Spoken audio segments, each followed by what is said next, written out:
All right. Good morning. Happy Wednesday. Sorry I missed earlier this week. What was that? That was I guess just Monday and Sunday I missed.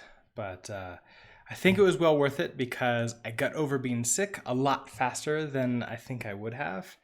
So I am getting feeling pretty good about the conference coming up this Friday, because all I have to do now is sort of set up the functions, set the comments around the functions, and figure out in what order I'm going to write them, essentially, and then maybe a little bit of practicing.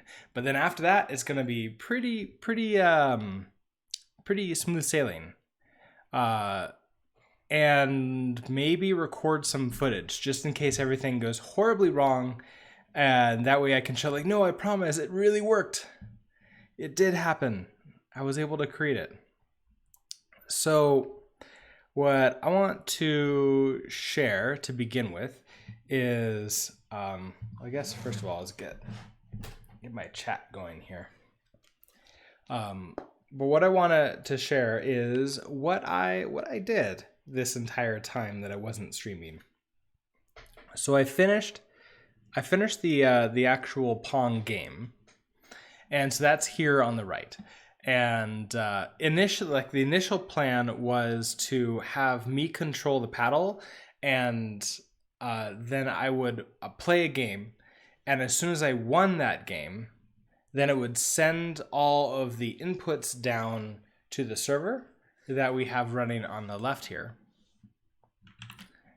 And then that would train up, you would train the entire the system, and then respond with that, and then bam, it would start playing as the neural network. So there were a few problems with that. First of all, I sucked at the game. When it got to faster play, I was missing more often than maybe not more often, but I was missing. And I was missing enough that if I was able to train the neural network on that, it would then also equally suck, because it was just basically playing as me against an AI that just wasn't missing. So I decided instead to switch over to just generate some inputs and decide, like, what should it be doing, and then train it based upon that. The other problem was that when I played a full game, it often would be too many inputs. I ran into an HTTP headers too big. Like, essentially, what I was training down was wrong.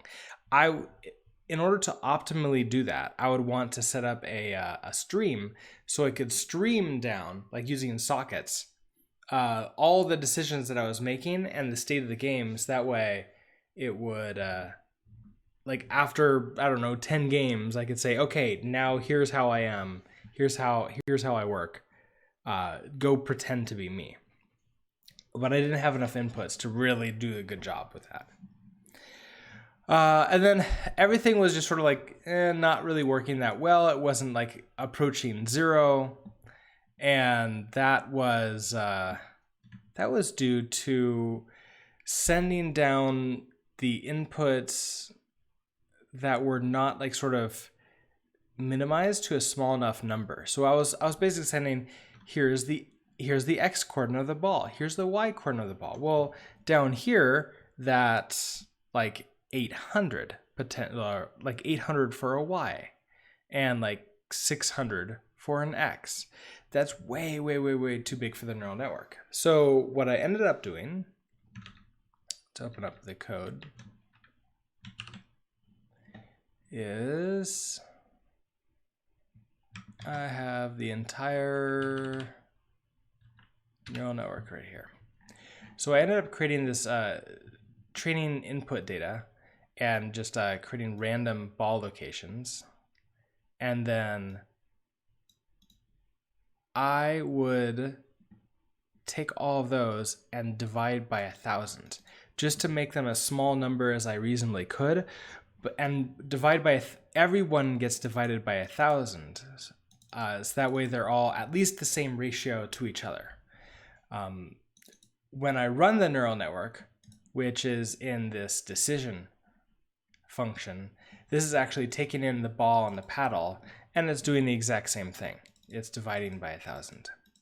The other problem that I ran into is that I needed to give it the intercept line in here. So the neural network just wasn't getting down, like wasn't actually figuring out what it was supposed to be doing with all of this these inputs. So maybe if I had like even more inputs, or I was able to figure something else out, it might be able to figure out what to do. But I actually have to give it the intercept line. So what that means is if the ball is here and the ball is heading upwards like this, I have to give it the line that it's going to cross the paddle path, like the exact point. And then I don't tell it that it's supposed to like, move up there. But in my outputs, I say like, look, if your paddle is below that, up is the button you're supposed to be pressing. And so it did figure out, oh, look, I should move up. And then I'm hoping like the velocity should also be telling it how fast it needs to move up. Like, can I just press up or down a little bit? No, you need to go up there like really fast, or you have all day to get up there. So that's what I ended up doing, and it learns really well. It, however, takes forever to learn, and by forever I mean at least 15 minutes to get to around 1 error. It starts around 20 to 15 and then just slowly moves down. And I did play around with the alpha, making it larger. So we had already created the backend neural network, but we could take a look at this again. My alpha is 0.001. I tried making this a little bit larger, but I got that problem where it was jumping back and forth over the line, so it has to be this small. I might be able to like make this as 0.2 or 3 to like increase that speed of training, but for right now I think it's pretty good. And then I have some exits. So every 10 loops through the entire data set, I'm checking the accuracy and I'm writing that out along with the error. And then if my errors ever get down below 0.001, which it never has, or the accuracy gets above 0.98. And so I just did that last night and I got a new set of weights. So I'm now going to do 98.5, see if I can get like that much closer. I also noticed 985. I also noticed there was an overfitting problem, and I think that's the right term in this case, which is that as the error goes down, the accuracy goes up, but eventually the accuracy goes down as the errors go up, down too. And so there's a sweet spot where it like gets really close and then just fails to actually hit 99%. And so I'm just slowly etching my way upwards to sort of see if I can catch that. And I kind of want to make this be finished training like that.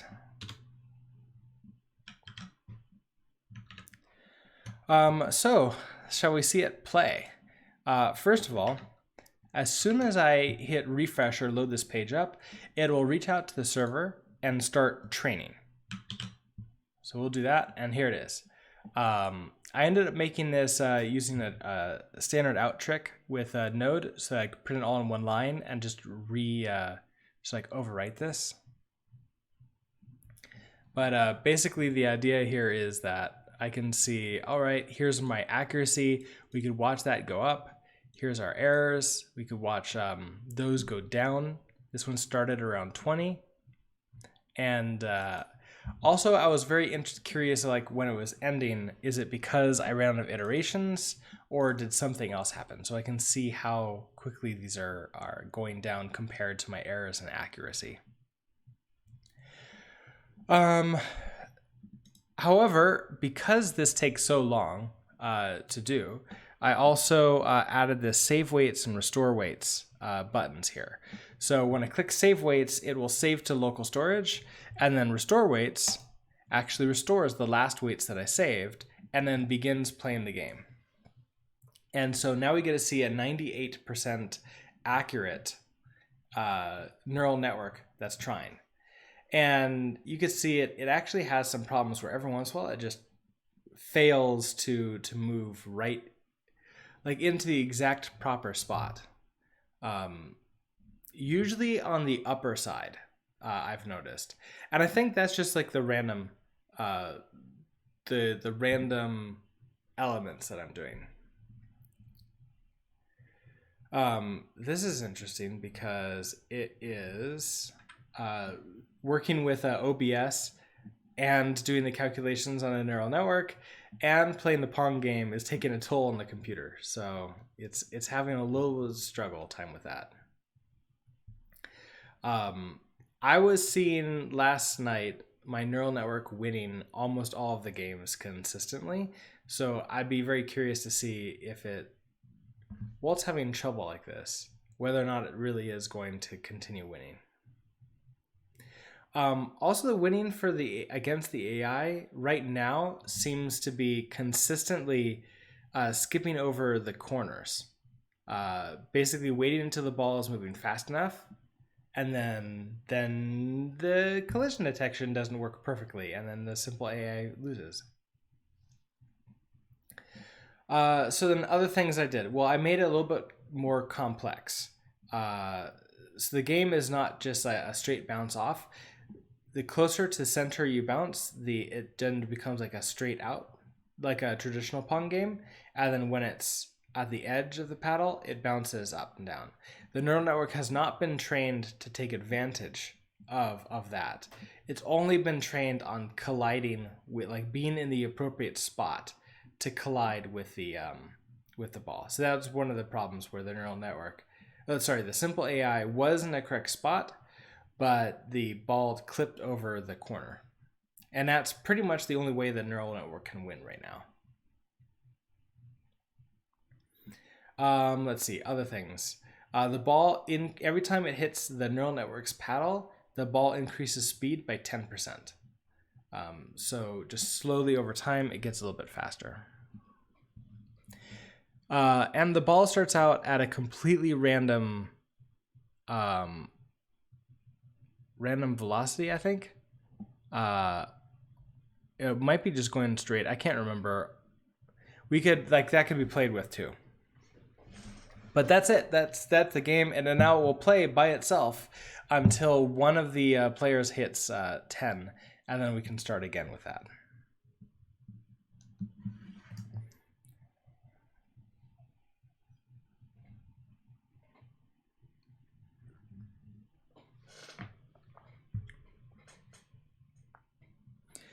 All right, so while this is going, what I wanted to do was begin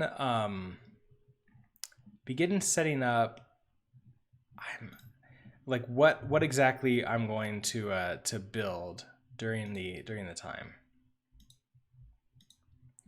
So I know it's going to be the neural network functions. So I think it's going to be these. And I already have all of the tests set for it. So I think what I want to do is have comments for like what is this going to do, and then we'll eventually delete all of the stuff inside the function, and that's what I'm going to be doing during the actual conference talk. And I might do the same thing as part of the neural network itself. So to begin with,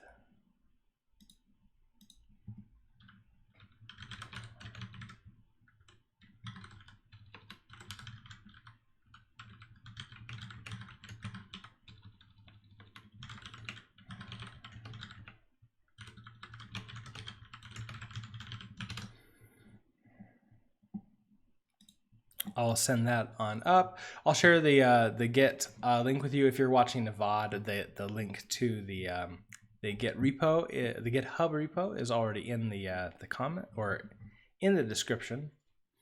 All right, so let's see. The other thing I want to do is maybe create a new branch from here. So create new branch from master. What am I going to call this? Conference talk.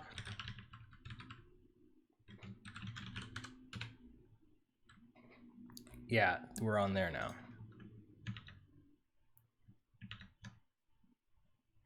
Did that? Oh, it did not reset. So we're up to 93.33 accuracy.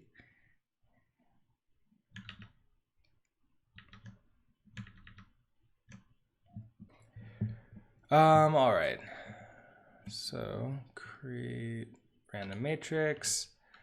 If every time I hit save, it resets the server. So if we wanted to actually try to wait until it to finish like training this set of weights, then this probably won't be that good. But I don't think we're gonna get there. I mean, it would finish this morning. It's around 15 minutes to half an hour, depending upon just the random beginnings. All right, so we want to create a matrix filled with random numbers between -1 and 1 exclusively.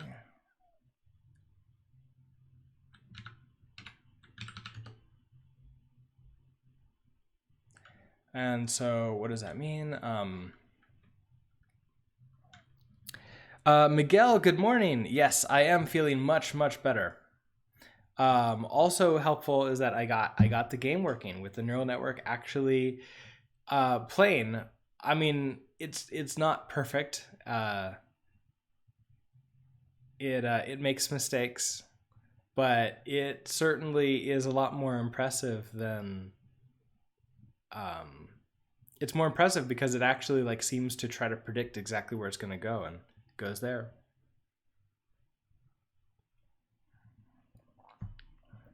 So I am happy with this, and I can't wait to learn like more techniques, so I can do like other game type things with it. Let's see. Continuing on. So create random matrix. So it'll be. You know what I want to do? I want to convert this.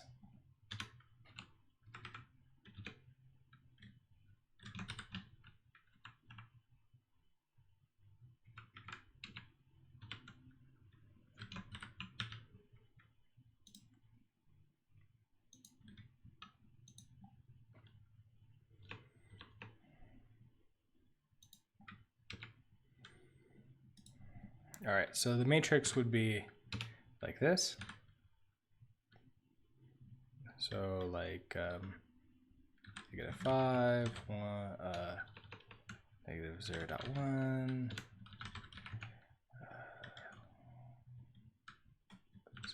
0.2, 0.3,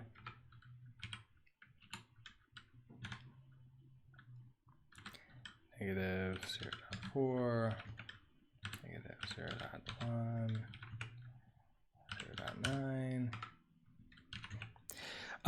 Did I let it learn from me? No, I did not. So what I ended up doing, and I'll show you in this file here, I ended up creating generate training data. And I did the same thing with this with a streetlight problem. So I basically create a ball like location, like a random ball location within this actual playfield. So if I change the dimensions of this, it should still work just fine. And I create a random paddle location of the same size paddle that the game is using. And then I give the ball a speed and a direction. And then I tell it, okay, here is also the ball velocity is always moving towards it. So I don't train it on like what to do when the ball is moving to the right. So that's actually something else to potentially like add in here too. Then I figure out where the intercept line is. So if the ball is like right here in the middle and it's moving up, then I want to, I'll figure like way up here is going to be intercept line. So I tell the paddle, I tell the neural network, well, that's where it's going to intercept. And then it figures out based upon these inputs, oh, look, you should be moving up or down. So my outputs for training, and then I have my decision where it actually then makes that decision. Says, oh, should I be pressing the up button or the down button? And it's doing a really good job. It's actually able to figure out where it wants to go. So it's not training based upon me. So it's not replicating me. We can start a new game. See how it's going to go. Let's see if, oh, this is still going.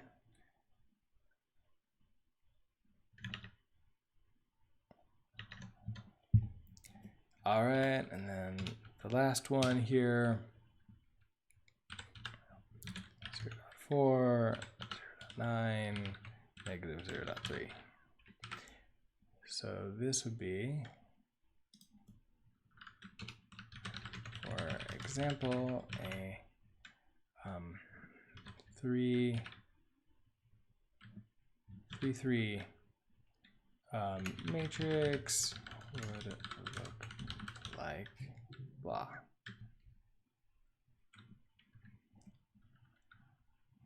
So 3 rows, 3 columns. I should actually do one more. So let's see, 0.6, negative 0.1, 0.0. So this is now a 4, 3.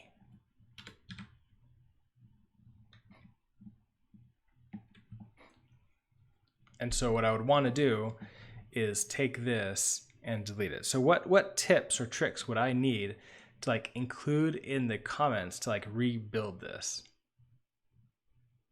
And I don't really think there is that good of a way.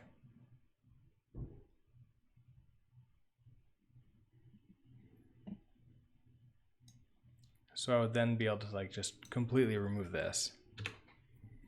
And that would then be the challenge that I do during the stream.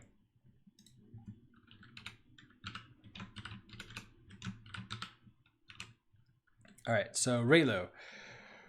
In ReLU, so we want to turn off. Oh, like, so the explanation of why we're going to do it is going to be in the neural network part. This is going to be, we want to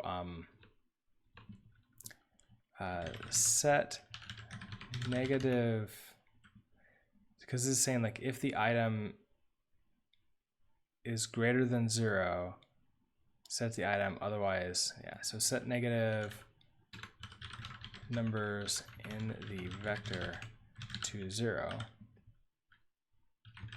We can leave the positive numbers alone. For example,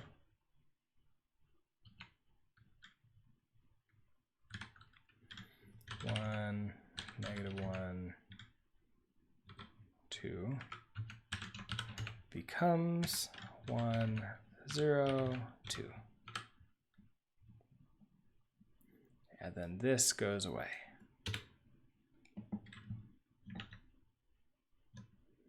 Are you done yet? No, you still got a bit to go.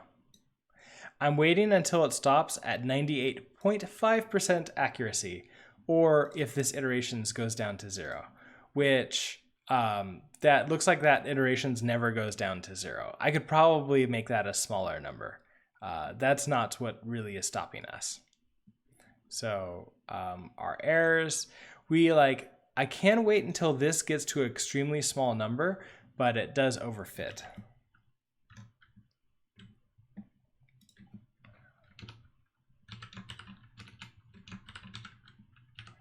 All right, so dot vector matrix. So what's happening here? We're so perform a weighted sum between a vector and a matrix. What does that even mean? It means we're going to transpose the matrix because the vector, so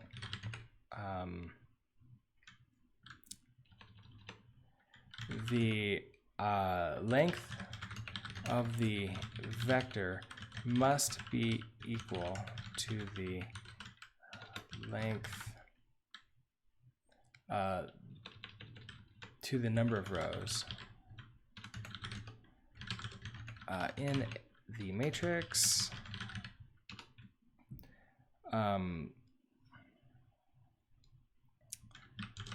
We take the, so it's like down the left-hand side.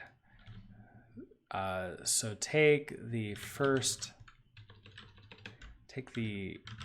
vector and perform a dot with it on the first items of the matrix, and then repeat for the second column,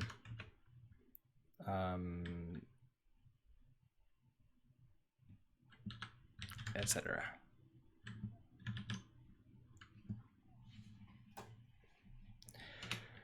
So let's see, for example, so the vector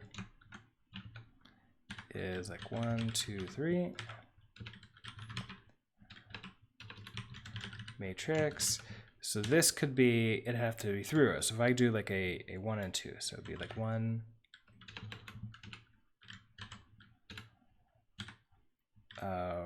1, 2, 3, 4, 5, 6, results in, what's this going to be? This is going to be a 2. So it's going to be 1 times 1 plus 2 times 3. So that's 1 plus 6 plus 15. So 1 plus 6 is 7 plus 15 is 22. And then 1 times 2 is 2 plus 8 is 10 plus 6 is 18, so 28. So that's what's gonna to result in.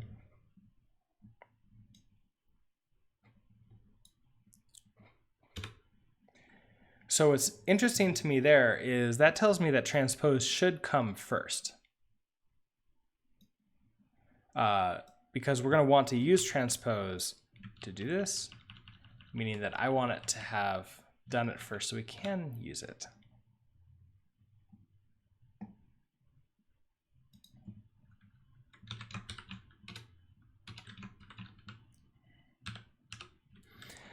So this isn't really a rotate. So take a matrix and change its shape. Change shape by making the first column the first row, the second column the second row, and so on. For example, all right, so the neural network won this one. Last time it lost, so let's see, did we get the new weights yet? Nope, not yet. We're down below 1 error. We're still at 96% accuracy. We'll see if we get there. I'm a little bit worried there, like now that with the completely random inputs, it is random whether or not it's going to get up to a super high accuracy. So let's go ahead and we'll just start another match.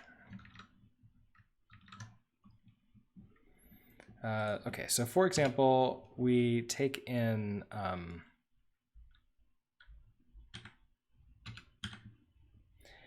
so if we have like 1 and 2, 3 and 4 like that, becomes so it's now going to be 1 and 3, 2 and 4.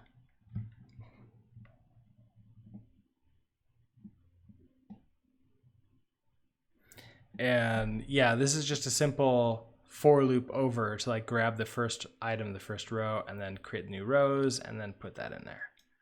So perfect.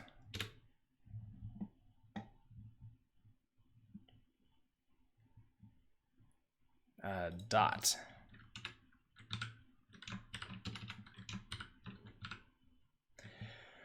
All right, so what is a dot? A dot, so performs a weighted sum over two vectors of the same length. A weighted sum is multiplying the first item of each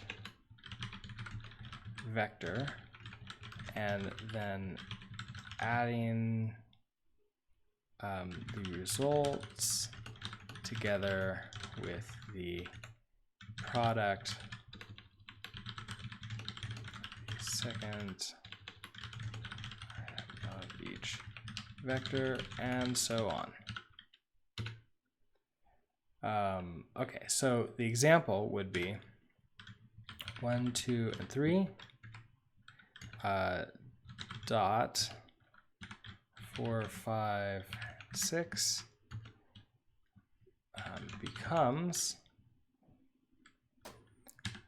this is not gonna, it's just gonna be a number. So like 1 times 4 is, well, I know this is 32, but like, so 1 times 4 is 4 plus, so that would be like, start with 4 here. And then we're gonna take 2 times 5, that's 10. So 10 plus this is now 14. 3 times 6 is 18, so they add that on there, and we get to 32.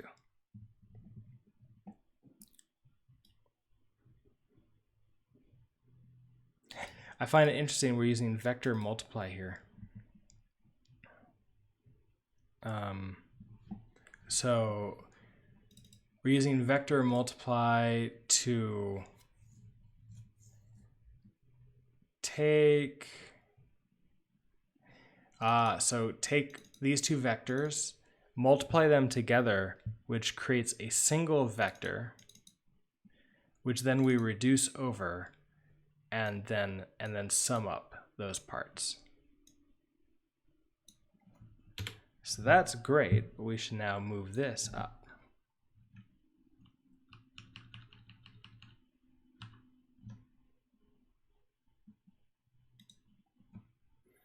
Also dot vector matrix, I think that was using dot 2. So both of these should be moved up.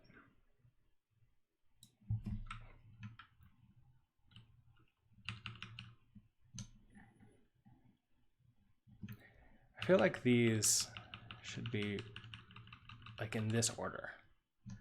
Like it's a little bit easier to work with, like, okay,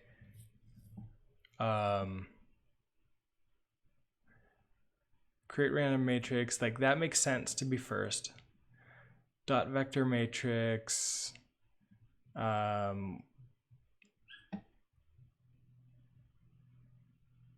Oh, I forgot to. Let's see. I lost the comments.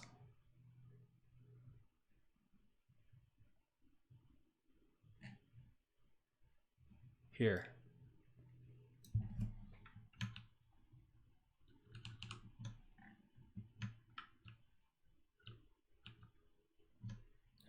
Okay, so create the random matrix, dot vector matrix, vector multiply. I don't think I've created that one yet.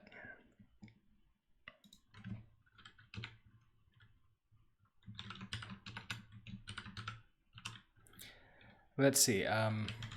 Take in 2 vectors and create a new vector by multiplying the first item from each vector together.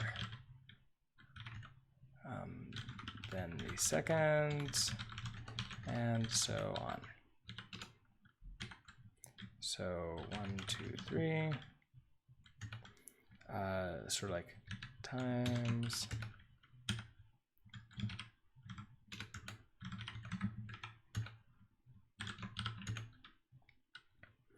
is going to be 4, 10, 18.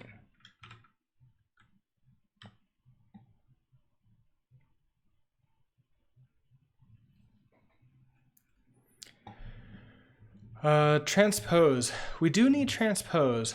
Where do we need transpose? Dot vector matrix needs transpose. Yeah, I think what I'm going to do is just going to write these out, and then I'm going to figure out what order that would be like the most make the most sense to put them in, because like maybe they'll be like simpler to more complex as I go through it. And I could put hints in the comments like dot vector matrix made a lot easier if we use transpose. And so that way I could start writing it, but then say like, yeah, let's go down and wait until we write transpose. All right, so vector subtract.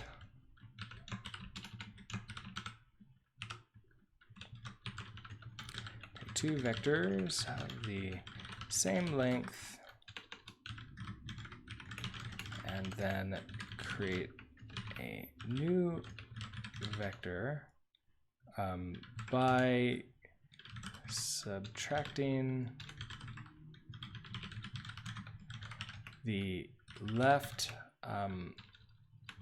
the first item from vector 1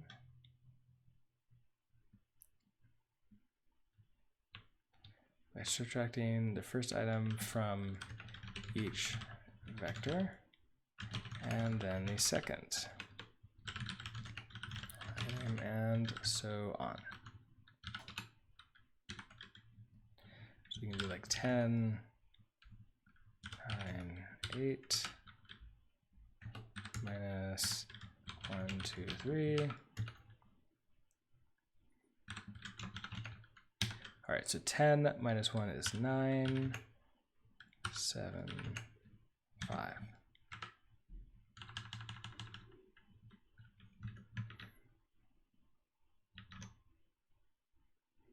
Still going.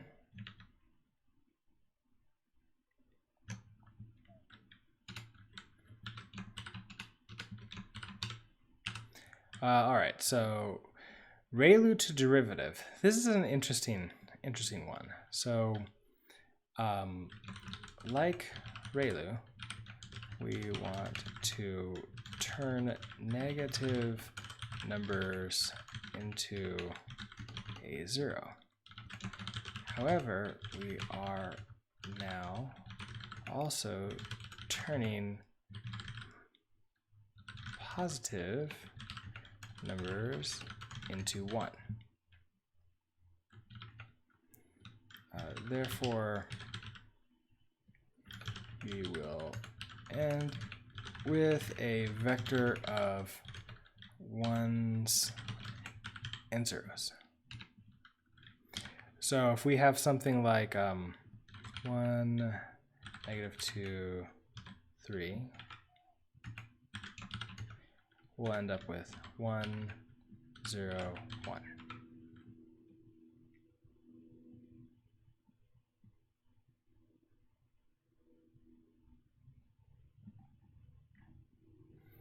The simple AI won this time.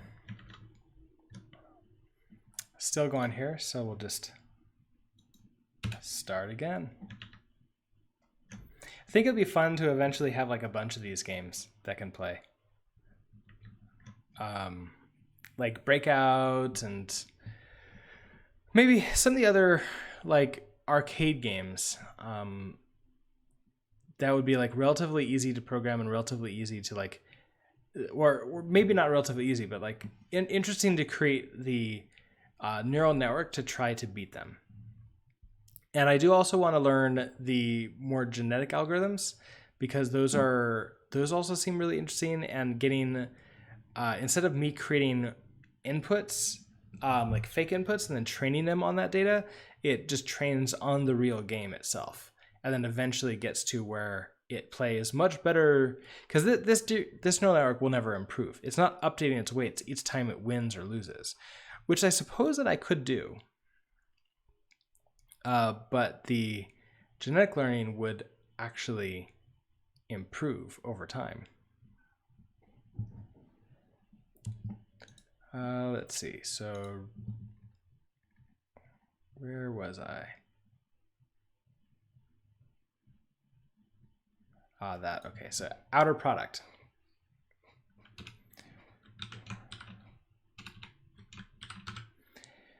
Am I using outer product? I might have to also play with that.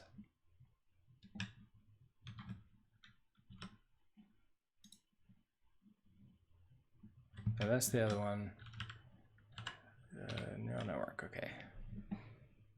So outer product is not being used in here. So I'm actually not. I'll write the description for it down, but I might be able to skip actually writing this function out on the during the conference talk. So outer product. What we're gonna do is we take our inputs, we take our deltas. In this case, it's a single output. So this is assuming that deltas is going to be a scalar, and that inputs is going to be a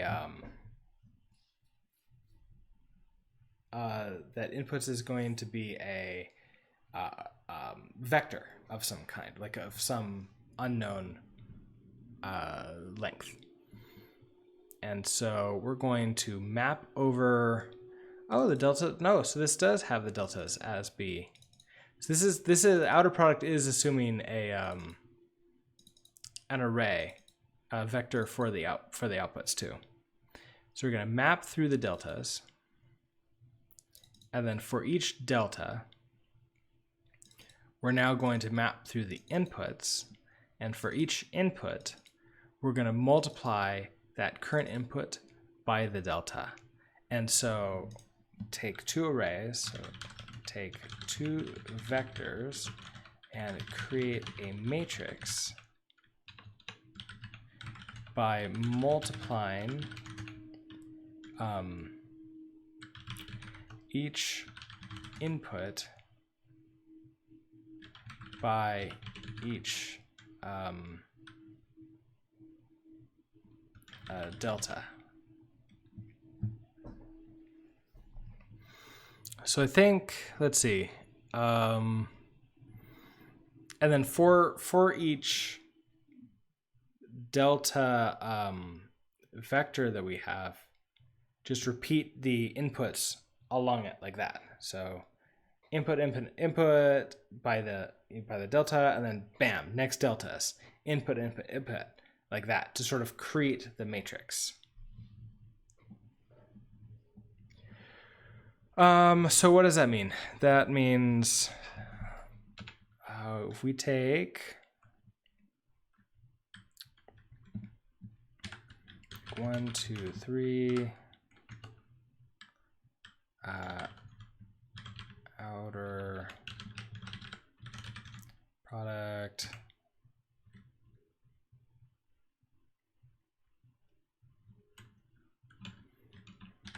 like 4 and 5, would that work? So we're gonna start with, these are the, I think I'll just be much more explicit around this. So inputs, like 1, 2, 3, deltas, 4 and 5, results in. All right, so for each of these deltas, we're going to map through, and so we're going to get the first one 4. And then we're going to map through each of the inputs and create them. So 1 times 4 is this first one here. So that would be 4. And then we're going to do 2 times 4. So that would be 8. And then 3 times 4, 12. And then we do the same thing here. So like 1 times 5, 2 times 5, 3 times 5.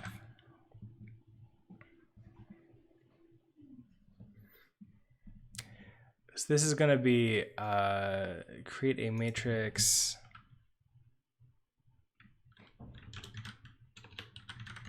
with, it's going to be delta's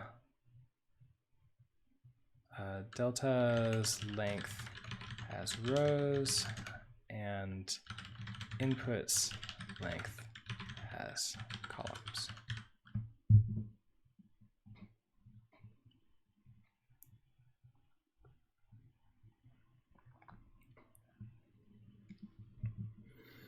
All right, that's outer product. Scalar matrix multiply.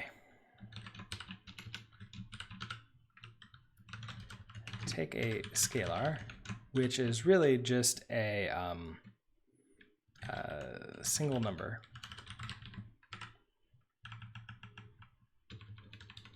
So just a number, and multiply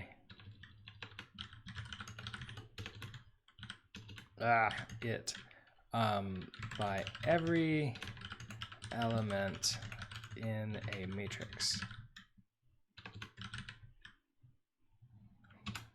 So scalar is, let's say, 10.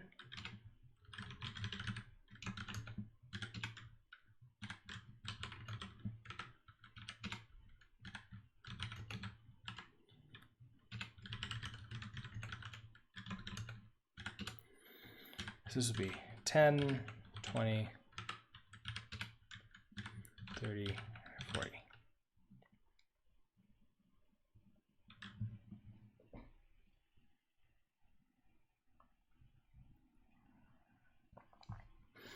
All right, let's see. Scalar vector multiply.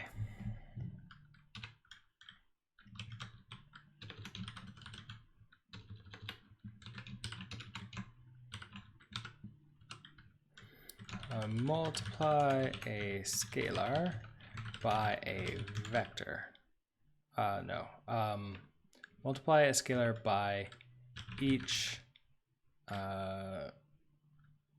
value in a vector,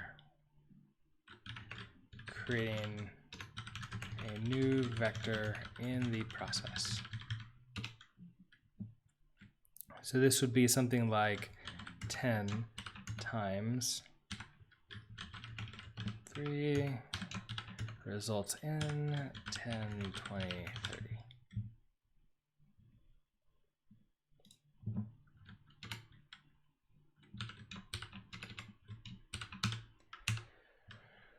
All right, matrix subtract.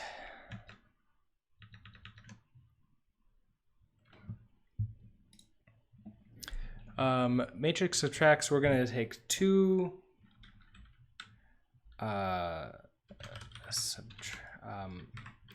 subtract the values of two matrices of the same size,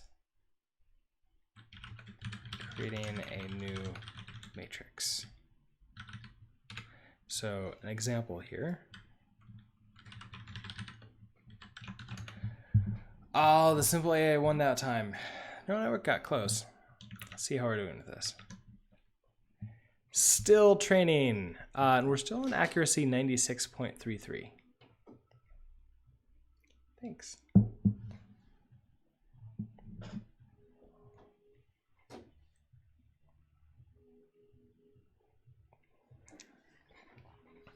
I think this one's made significantly slower because I'm streaming at the same time. Yeah, I think it's pretty much just because I'm streaming at the same time. I was playing the game and programming while it was training last time, like last night. So it's definitely not going to finish training during the conference talk. Like that's just something we should just give up on, which is the reason why I created this entire restore weights thing, so that I don't have to rely upon it finishing really quickly. So let's I guess like one thing that I can show you is what happens if I relax the requirements. And so if I say, okay, layer 2 errors, what if I'm okay with like 80% accuracy? So greater than 80. So I hit save. That will restart the server, so it sort of like stopped the training. I'll hit refresh on you, and so I'll start training again. As soon as it gets to 80, it's going to be done and send that back and start playing over here automatically.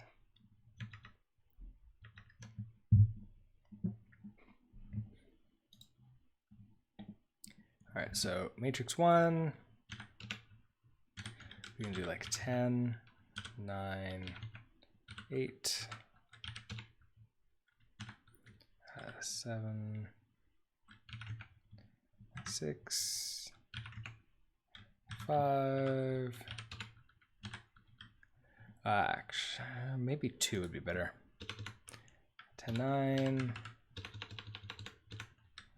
8, 7.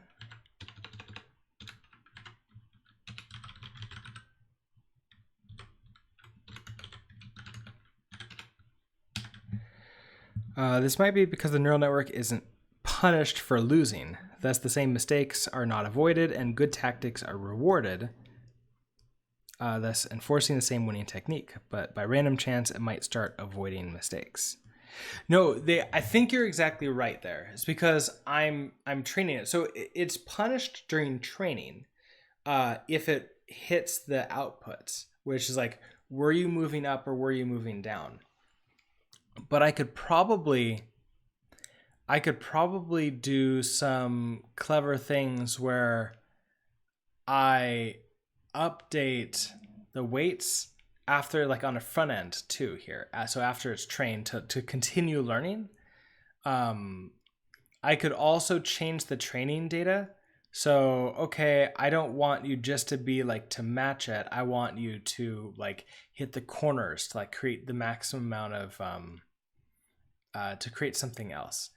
Yeah, so like I think there's a lot of different things I can do. Something else I can do is have inputs where if the ball is moving towards the right, then the correct input would be to move the paddle towards the center, which would help it a lot, because then it would be easier for it to hit the target.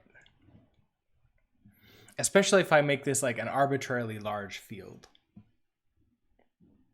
But yeah, so like all of those things are potential potential points. But like the genetic algorithms would just have like 100 play at a time, punish the ones that fail, and then I don't even know if punish is right.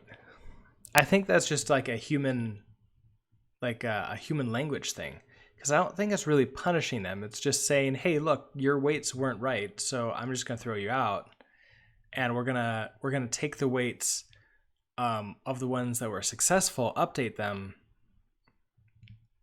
and then move forward. So I kind of feel like that might be what's going on there. But I don't know enough about the genetic algorithms to know how that works.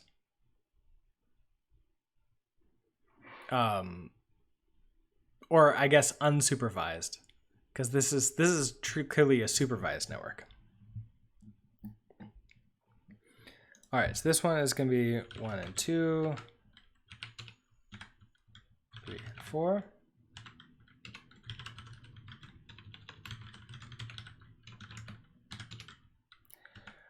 So it's going to be 10 minus 1, so that's 9, and then 7, then 5, and 3.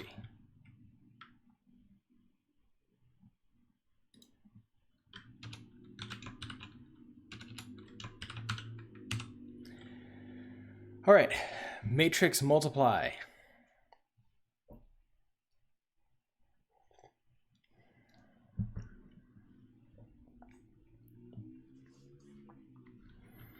So multiply each item of a matrix with each other, resulting in a new matrix.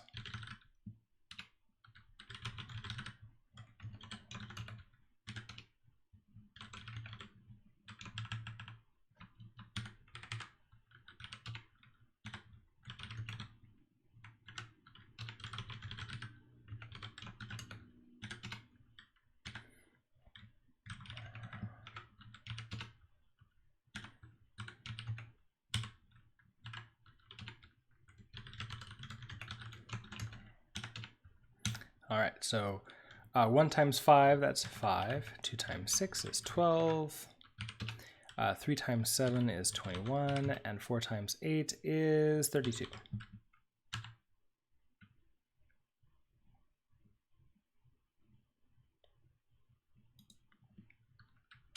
So you can see we're using vector multiply because we're just saying, hey, each column like is just a vector. So I can just do. It just makes it really simple.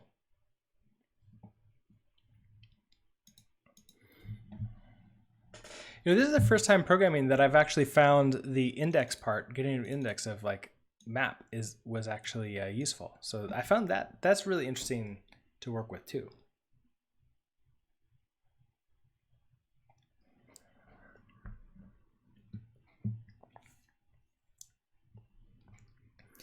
Dot matrix.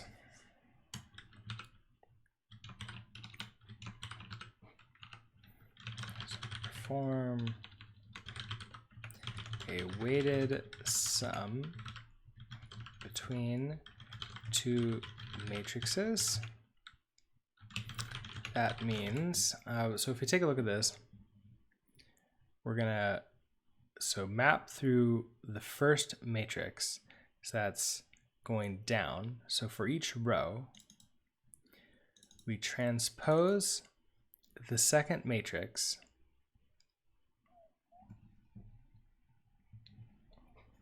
We transpose the second matrix, and then so that's like the first index, the first column becomes the right.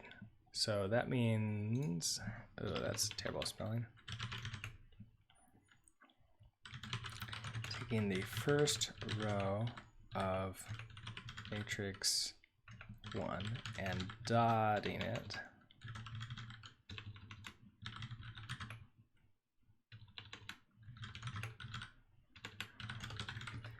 with the first column of matrix 2.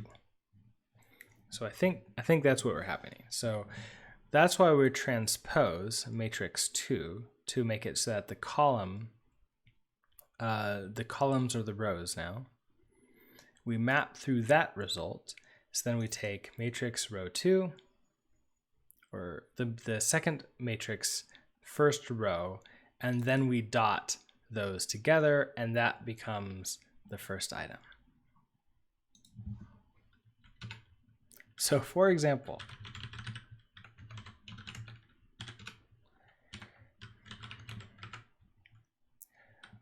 we can do 3 here.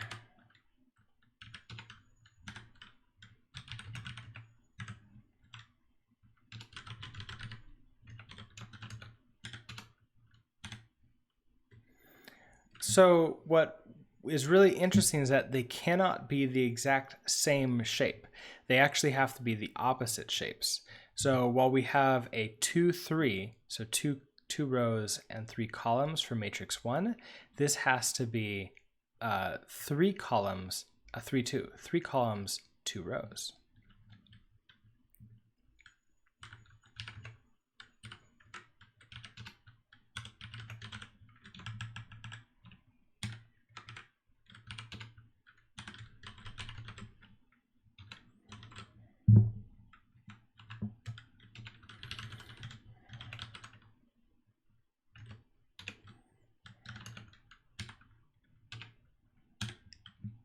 So we transpose matrix 2, and that means that we're going to dot this vector with essentially this vector down, like that. Zorkaton, good morning.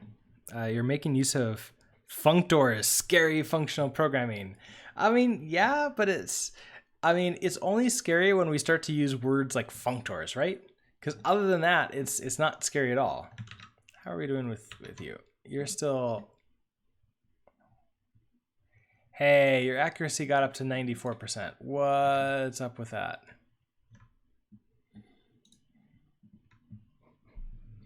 If layer 2 errors is less than that, false, or accuracy is greater than 0.80 was what I wanted. Okay, hold on, let's try this again.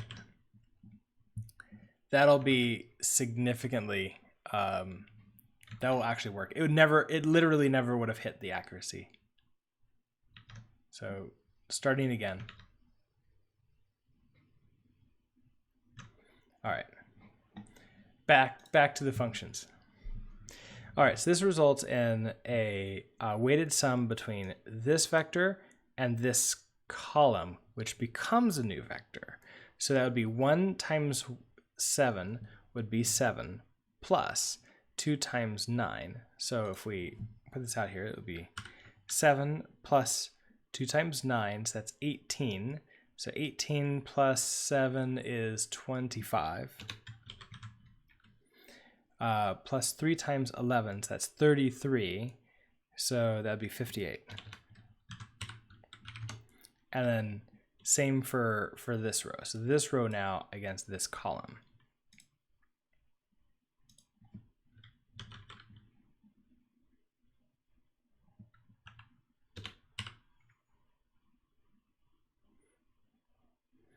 So what is this?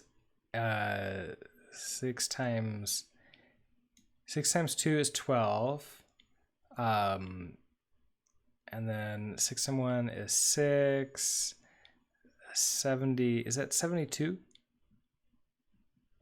I think it's, let's see, 6 times 10 is 60, then 66, and then 72, yeah, 72. So 72 plus 82, this is 154.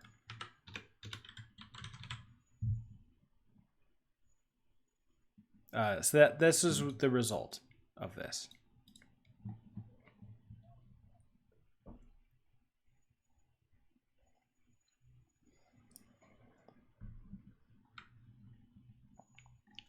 All right, and so that's like the basics of that. I think Oh shit. I hit save and I destroyed my progress. Oops. All right. We don't have that much time left. Let's ease. We don't care if you're 60% accurate. You're good enough, right? Oh, then hit refresh. Cannot read property 0 of undefined. I didn't change anything, did I? No, I didn't.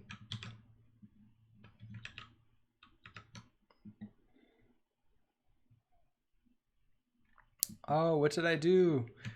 Oh, you know what? Because my functions, I destroyed all my functions.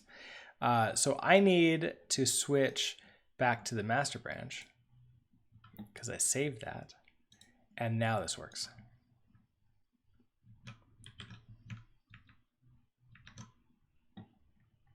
Doesn't it? Master branch, all of these functions don't exist anymore. What did I do?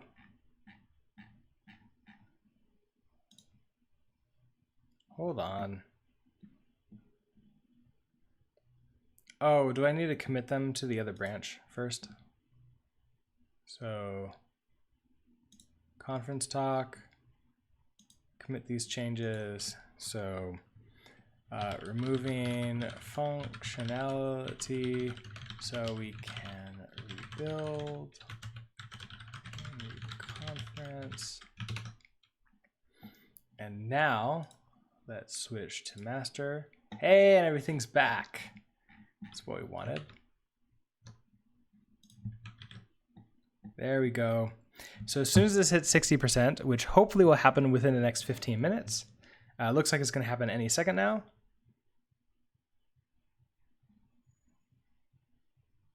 Okay, what did I do wrong? Why are you like this?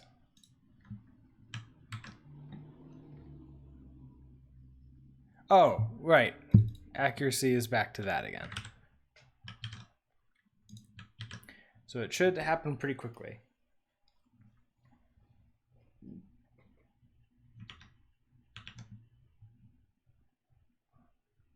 And it finishes training.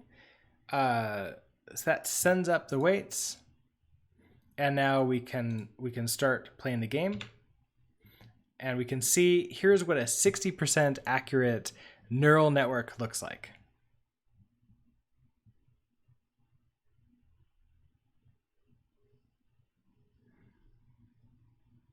So if we thought that that our like 98% accurate one was making lots of mistakes and just not getting there, the 60% one is not even close. Like you can see it's kind of figuring it out, but no. Not there at all. I am not going to save that one. And then if I hit restore, that brings us back to the 98 one.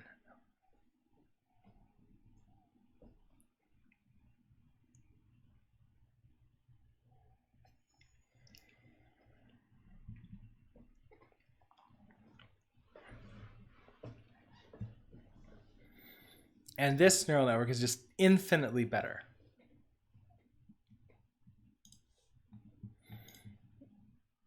Well, because of that. Here, full tournament again, resetting back to 0.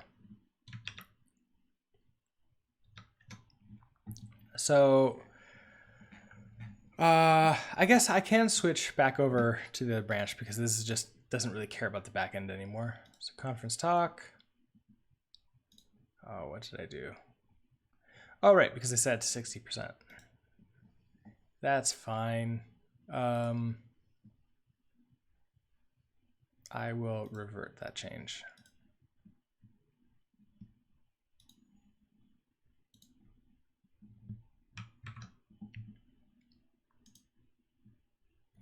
So then we have our backend neural network. So we're going to want to gut this one too.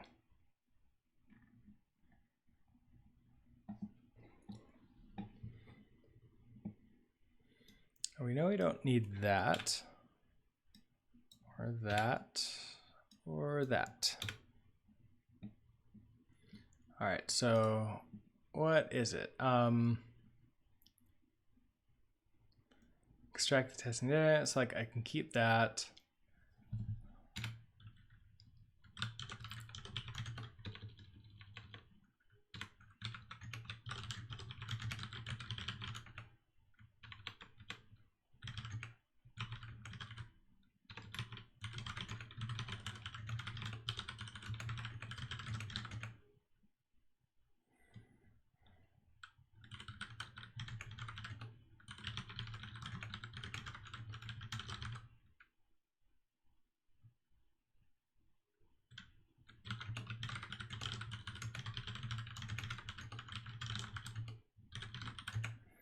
Okay, so this will prevent the network from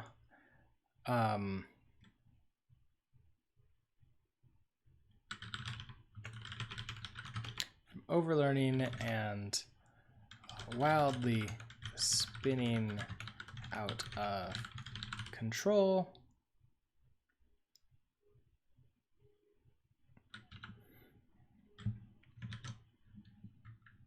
Okay, so that's the alpha. Hidden size. All right, so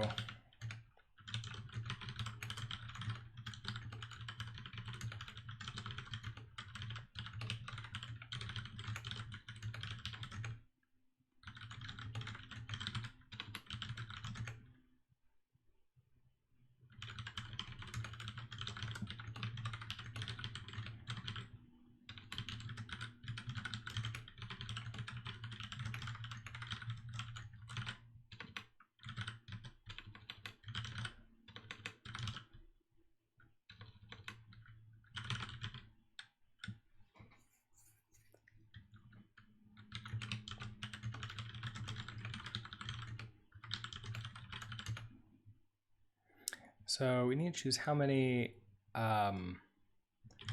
predictions.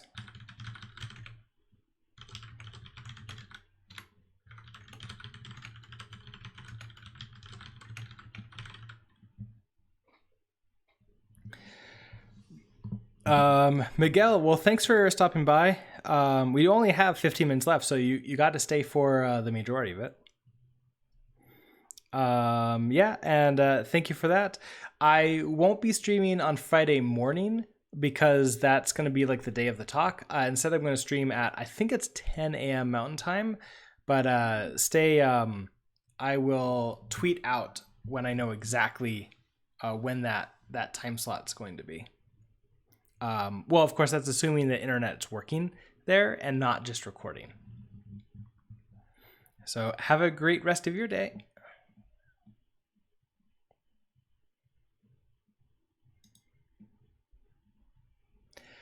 I didn't really know what to set this to be. I experimented a lot with going from anywhere between like 3 on the hidden size to like 25. And I ended up just making it one more than what I was sending in. And it seemed to work just fine. I do wonder if I can make it work faster or maybe even a little bit more accurate if I play with this number a little bit.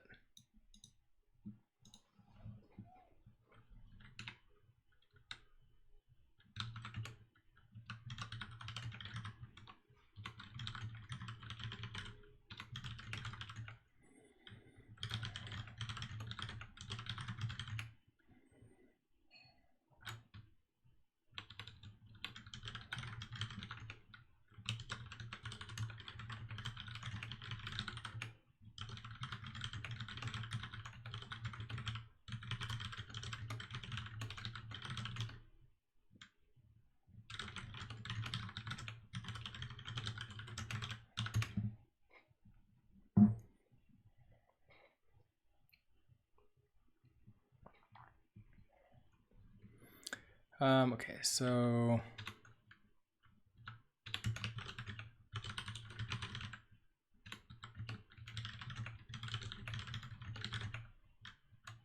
I guess I'll see that for the other one.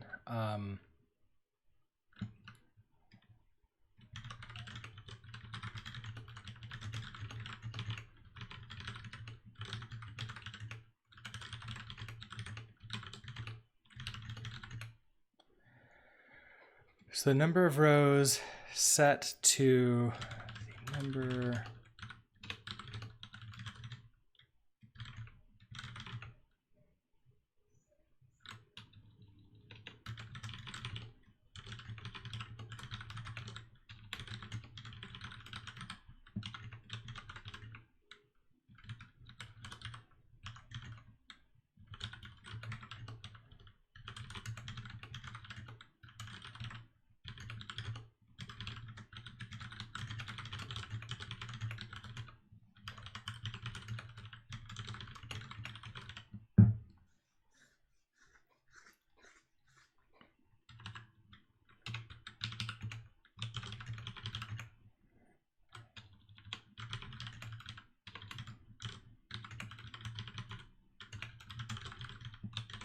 So I don't know if is it actually correct for me to say that I have two neural networks, or is there actually a little bit more precise language? Is this like one neural network that has two layers, or is it a neural network in each layer? I don't really know for certain which one is like appropriate in this case.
All right, so then we create the second set of weights.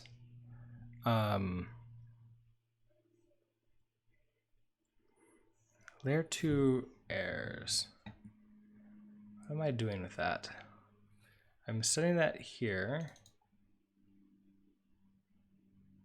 Oh, it's because I was doing previous errors. I kind of got rid of that, didn't I? Because I'm not using previous errors anywhere else.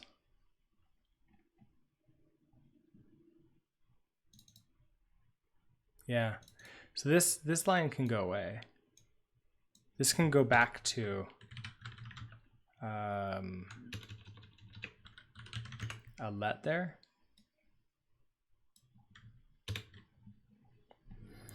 Chantilly, good morning. Neural network noun. Definition of neural network. A computer architecture in which a number of processors are interconnected in a manner suggestive of the connections between neurons in a human brain, and which is able to learn by a process of trial and error. I mean, yeah, but that doesn't really answer the question of, is this, I guess, neural network. Oh, so each one would be a neuron. So the first prediction, this is layer 1. This first prediction is a neuron, and this is a neuron, and this is a neuron. Got it. Okay. And that together makes the neural network.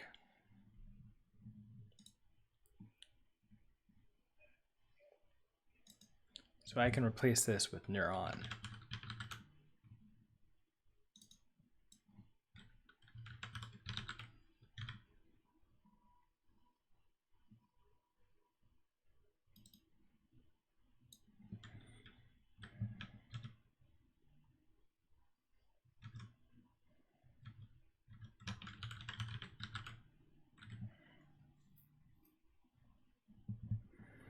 Lots of neurons? Well, I mean, I only have 2 in mine. But like I suppose like extremely complicated neural networks could potentially have hundreds, if not thousands.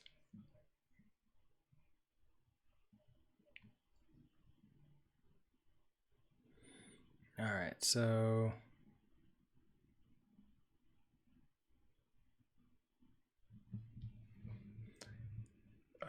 single column. So that's our layer 2 weights. Then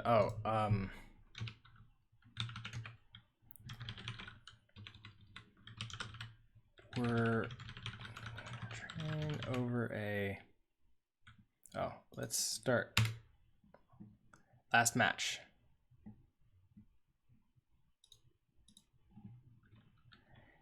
A set of data,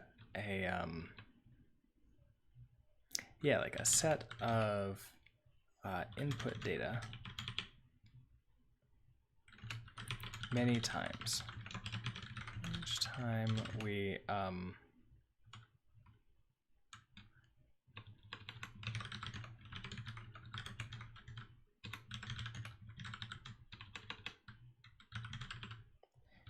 iterations, we are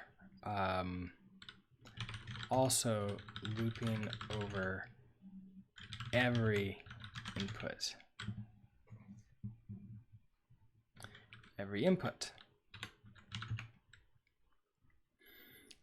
Let's see. We are setting this so that we don't accidentally create a infinite loop that never ends. And this doesn't need to be this big. We're finding we can go significantly lower here. I think so. This is 100,000 times. That's like, I don't think we even need to come close to that.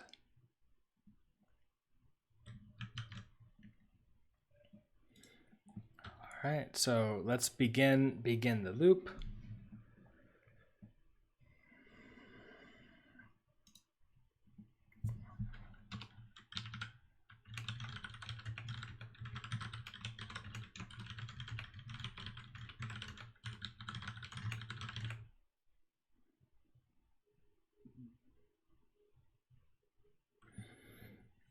Let's see, so let's start by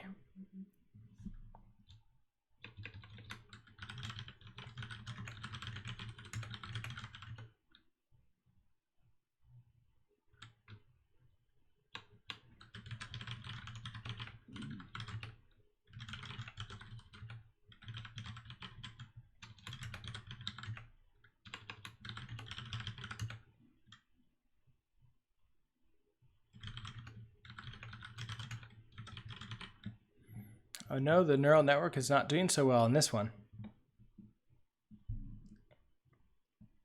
All right, so we start our loop.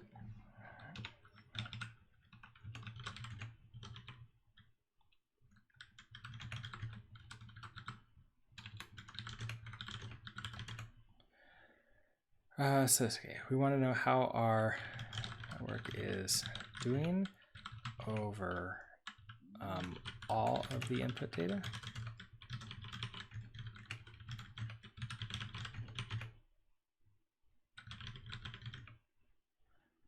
Final prediction.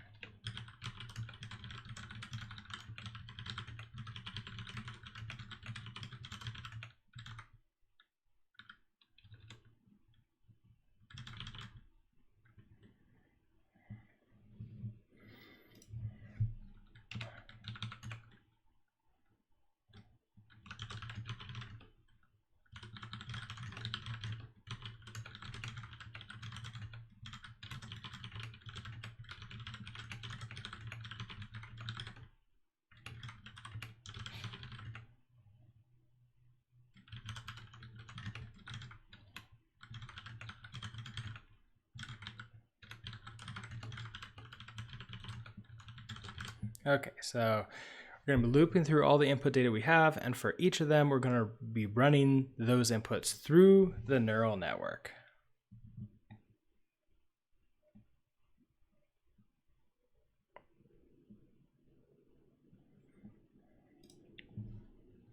So here's where it gets interesting. And I'm probably going to want to break this apart into multiple pieces here. So the first piece is actually just the dot vector matrix.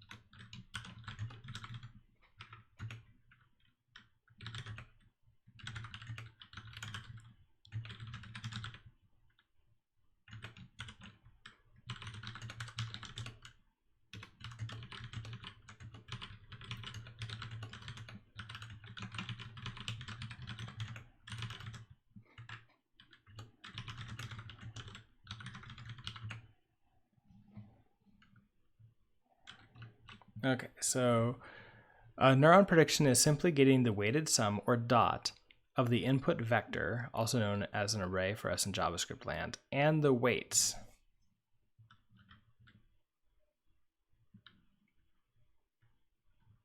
So that's it for the dot vector matrix. And then the next thing is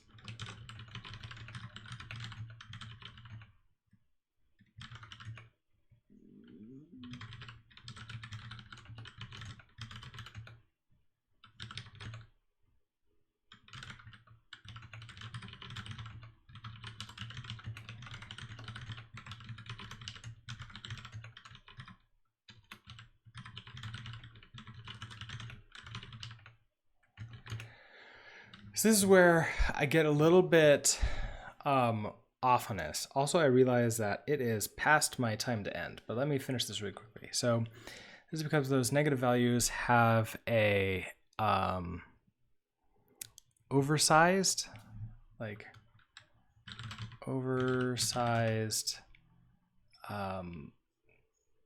reaction, it's causing the result. So like result oversized. I don't know what word to use here. Have a, maybe not have. Those negative values cause the end result to be way off. If we set them to 0, then they won't cause the rest of the neural network to get crazy.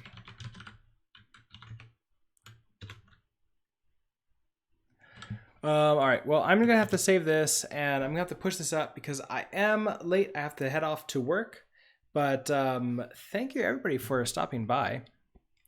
It's been a lot of fun. I'm gonna send this on up to GitHub.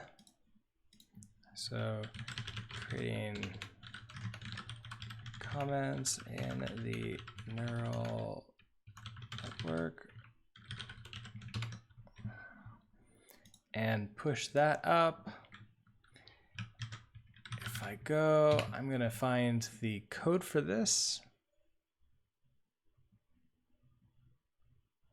Deep learning versus Pong, here it is.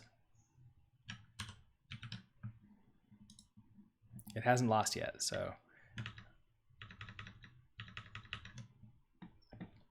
Here is the link to the code that I wrote today.